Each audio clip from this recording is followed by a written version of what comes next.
The Battle of Thermopylae. Excerpt from Book 7 of The Histories by Herodotus.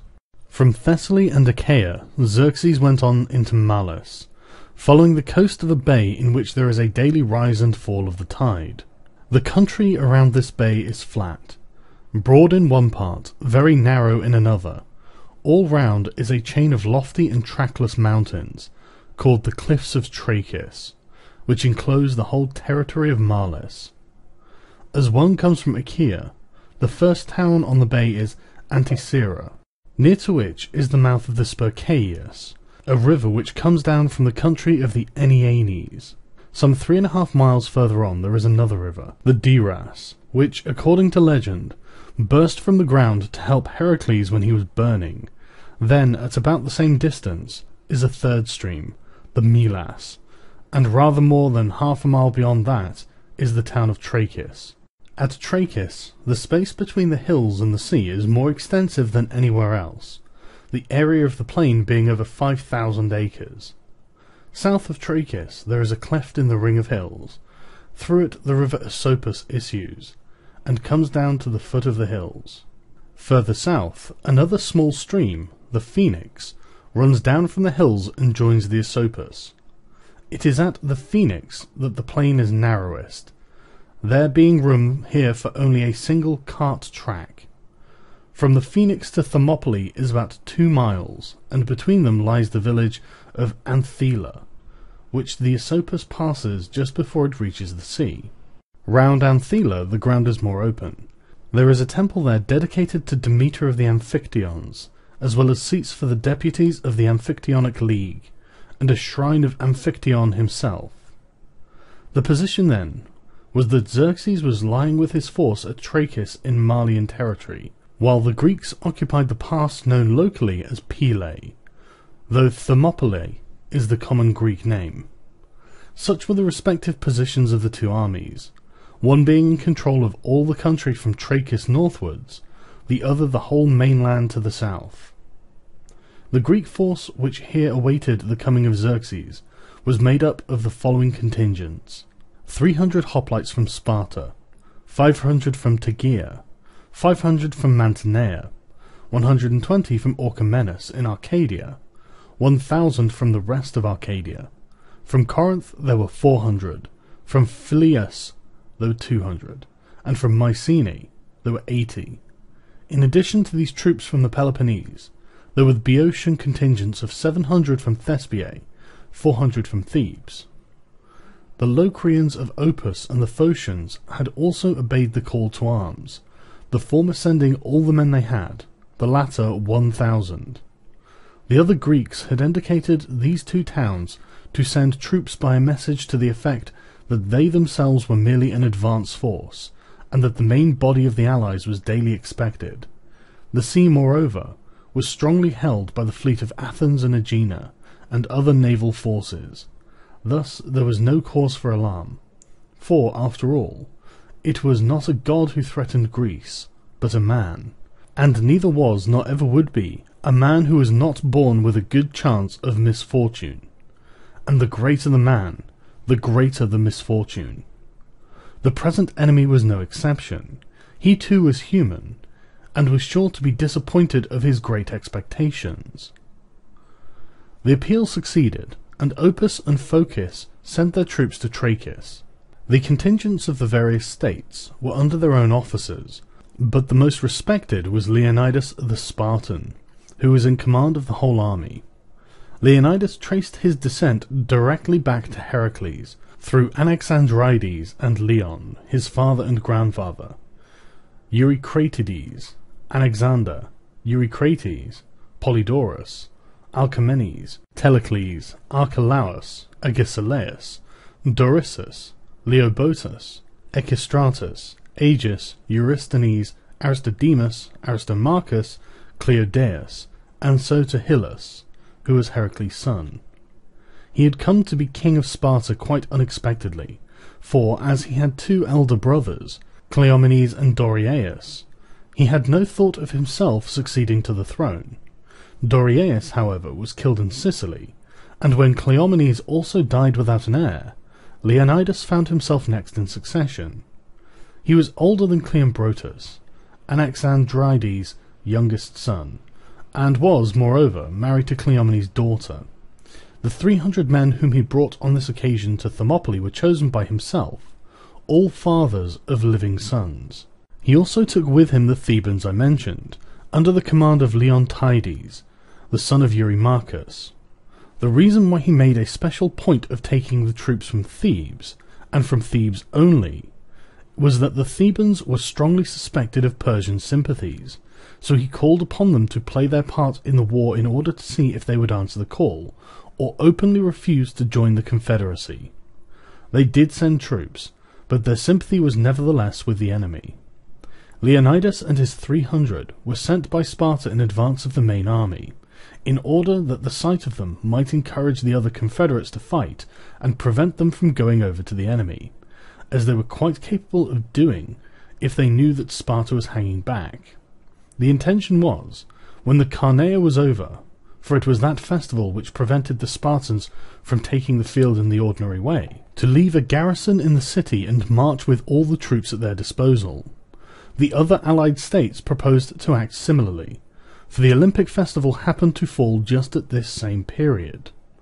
None of them ever expected the Battle of Thermopylae to be decided so soon, which was the reason why they only sent advanced parties there. The Persian army was now close to the pass, and the Greeks, suddenly doubting their power to resist, held a conference to consider the advisability of retreat. It was proposed by the Peloponnesians generally that the army should fall back upon the Peloponnese and hold the isthmus, but when the Phocians and Locrians expressed their indignation at this suggestion, Leonidas gave his vote for staying where they were and sending, at the same time, an appeal for reinforcements to the various states of the Confederacy, as their numbers were inadequate to cope with the Persians. During the conference, Xerxes sent a man on horseback to ascertain the strength of the Greek force, and to observe what the troops were doing. He had heard before he left Thessaly that a small force was concentrated there, led by the Lacedaemonians under Leonidas of the house of Heracles. The Persian rider approached the camp and took a thorough survey of all he could see, which was not, however, the whole Greek army, for the men on the further side of the wall, which, after its reconstruction, was now guarded, were out of sight. He did nonetheless carefully observe the troops who were stationed on the outside of the wall. At that moment these happened to be the Spartans, and some of them were stripped for exercise, while others were combing their hair. The Persian spy watched them in astonishment. Nevertheless, he made sure of their numbers and of everything else he needed to know, as accurately as he could, and then rode quietly off. No one attempted to catch him, or took the least notice of him. Back in his own camp, he told Xerxes what he had seen. Xerxes was bewildered. The truth, namely that the Spartans were preparing themselves to die and deal death with all their strength, was beyond his comprehension, and what they were doing seemed to him merely absurd. Accordingly he sent for Demaratus, the son of Ariston, who had come with the army, and questioned him about the spy's report, in the hope of finding out what the behaviour of the Spartans might mean. Once before Demaratus said, "When we began our march against Greece, you heard me speak of these men. I told you then how I saw this enterprise would turn out, and you laughed at me. I strive for nothing, my lord, more earnestly than to observe the truth in your presence. So hear me once more. These men have come to fight us for possession of the pass, and for that struggle they are preparing. It is the custom of the Spartans to pay careful attention to their hair when they are about to risk their lives. But I assure you that if you can defeat these men, and the rest of the Spartans who are still at home, there is no other people in the world who will dare stand firm or lift a hand against you. You have to now deal with the finest kingdom in Greece, and with the bravest men." Xerxes, unable to believe what Demaratus had said, asked further how it was possible that so small a force might fight with his army. "My lord," Demaratus replied, "treat me as a liar if what I have foretold does not take place." But still Xerxes was unconvinced. For 4 days Xerxes waited, in constant expectation that the Greeks would make good their escape. Then, on the 5th, when still they had made no move, and their continued presence seemed mere imprudent and reckless folly, he was seized with rage, and sent forward the Medes and the Sicilians, with orders to take them alive and bring them to his presence. The Medes charged, and in the struggle which ensued, many fell, but others took their place, and in spite of terrible losses, refused to be beaten off. They made it plain enough to anyone, not least to the king himself, that he had in his army many men indeed, but few soldiers. All day the battle continued. The Medes, after their rough handling, were at length withdrawn, and their place was taken by Hydarnes and his picked Persian troops, the king's immortals, who advanced to the attack in full confidence of bringing the business to a quick and easy end. But, once engaged, they were no more successful than the Medes had been. All went as before, the two armies fighting in a confined space, the Persians using shorter spears than the Greeks, and having no advantage from their numbers. On the Spartan side, it was a memorable fight. They were men who understood war, pitted against an inexperienced enemy, and among the feints they employed was to turn their backs in a body and pretend to be retreating in confusion, whereupon the enemy would pursue them with great clatter and roar. But the Spartans, just as the Persians were on them, would wheel and face them, and inflict in the new struggle innumerable casualties. The Spartans had their losses too, but not many. At last the Persians, finding that their assaults upon the pass, whether by divisions or in any other way they could think of, were all useless, broke off the engagement and withdrew. Xerxes was watching the battle from where he sat, and it is said that in the course of the attacks 3 times, in terror for his army, he leapt to his feet. The next day the fighting began again, but with no better success for the Persians, who renewed their onslaught in the hope that the Greeks, being so few in number, might be badly enough disabled by wounds to prevent further resistance. But the Greeks never slackened. Their troops were ordered in divisions corresponding to the states from which they came, and each division took its turn in the line, except the Phocian, who had been posted to guard the track over the mountains. So when the Persians found things were no better for them than on the previous day, they once more withdrew. How to deal with the situation, Xerxes had no idea. But just then, a man from Malis, Ephialtes, the son of Eurydamas, came in hope of rich reward, to tell the king about the track which led over the hills to Thermopylae, and thus he was to prove the death of the Greeks who held the pass. Later on, Ephialtes, in fear of the Spartans, fled to Thessaly, and in his absence a price was put on his head by the Amphictyons, assembled at Pylae. Some time afterwards he returned to Anticyra, where he was killed by Athenades of Trachis. Athenades killed him not for his treachery, but for another reason, which I will explain further on. But the Spartans honoured him none the less on that account.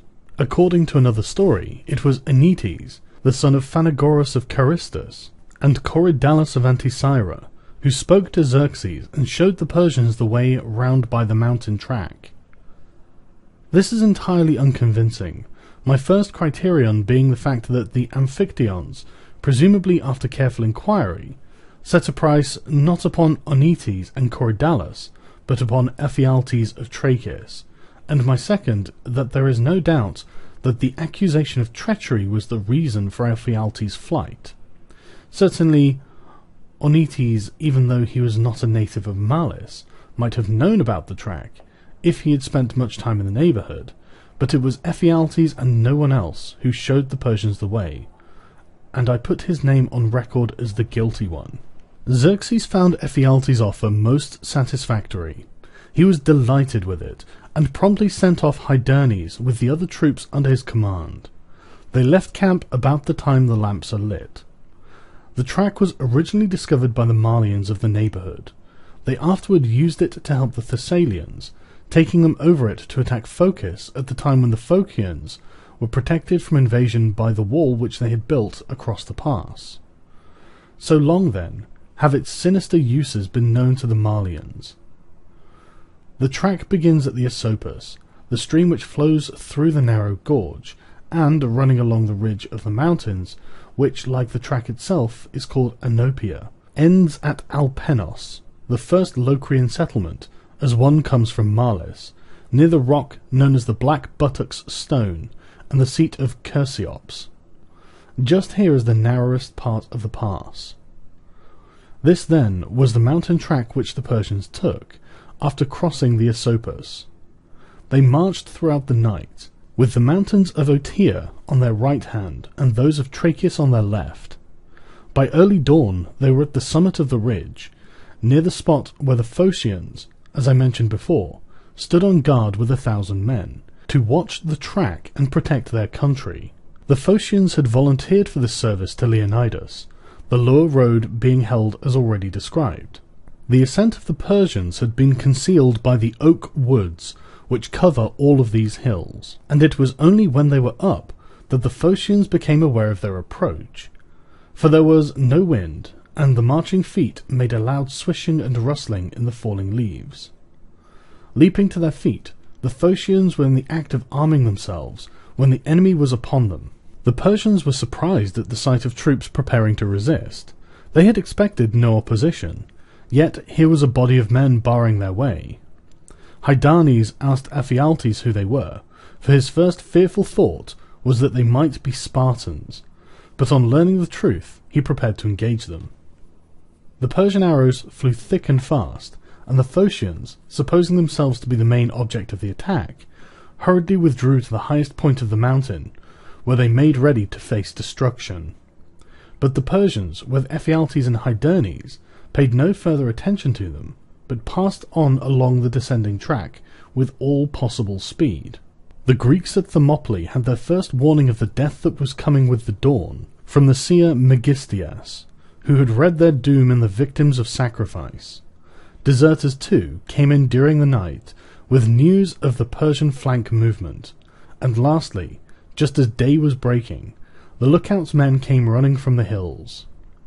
In council of war their opinions were divided, some urging that they must not abandon their post, others the opposite. The result was that the army split. Some dispersed, contingents returning to their various cities, while others made ready to stand by Leonidas. It is said that Leonidas himself dismissed them, to spare their lives, but thought it unbecoming for the Spartans under his command to desert the post which they had originally come to guard. I myself am inclined to think that he dismissed them, when he realized that they had no heart for the fight, and were unwilling to take their share of danger. At the same time, honour forbade that he himself should go. And indeed, by remaining at his post he left great glory behind him, and Sparta did not lose her prosperity, as might otherwise have happened, for right at the outset of the war the Spartans had been told by the Delphic oracle that either their city must be laid waste by the foreigner, or a Spartan king be killed. The prophecy was in hexameter verse, and ran as follows. Hear your fate, O dwellers in Sparta of the wide spaces.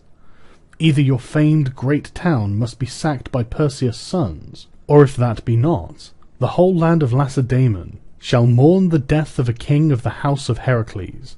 For not the strength of lions or of bulls shall hold him, strength against strength, for he has the power of Zeus, and will not be checked till one of these two he has consumed.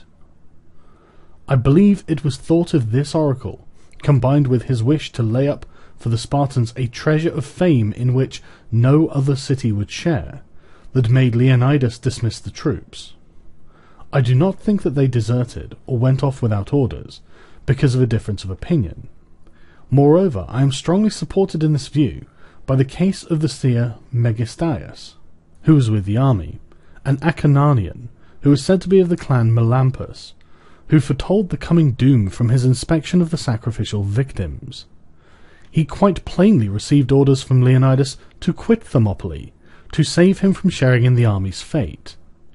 He refused to go, but he sent his only son, who was serving with the forces. Thus it was that the Confederate troops, by Leonidas's orders, abandoned their posts and left the pass, all except the Thespians and the Thebans, who remained with the Spartans. The Thebans were detained by Leonidas as hostages very much against their will, but the Thespians of their own accord refused to desert Leonidas and his men, and stayed and died with them. They were under the command of Demophilius, the son of Diadremes. In the morning, Xerxes poured a libation to the rising sun, and then waited until the time when the marketplace was filled before he began to move forward. This was according to Ephialtes' instructions, for the way down from the ridge is much shorter and more direct than the long and circuitous ascent.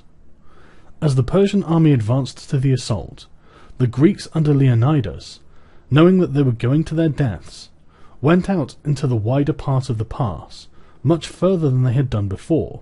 In the previous day's fighting, they had been holding the wall and making sorties from behind it into the narrow neck, but now they fought outside the narrows. Many of the barbarians fell. Behind them the company commanders plied their whips indiscriminately, driving the men on.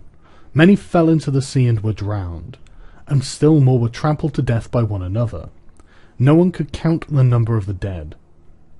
The Greeks, who knew that the enemy were on their way round by the mountain track, and that death was inevitable, put forth all their strength, and fought with fury and desperation.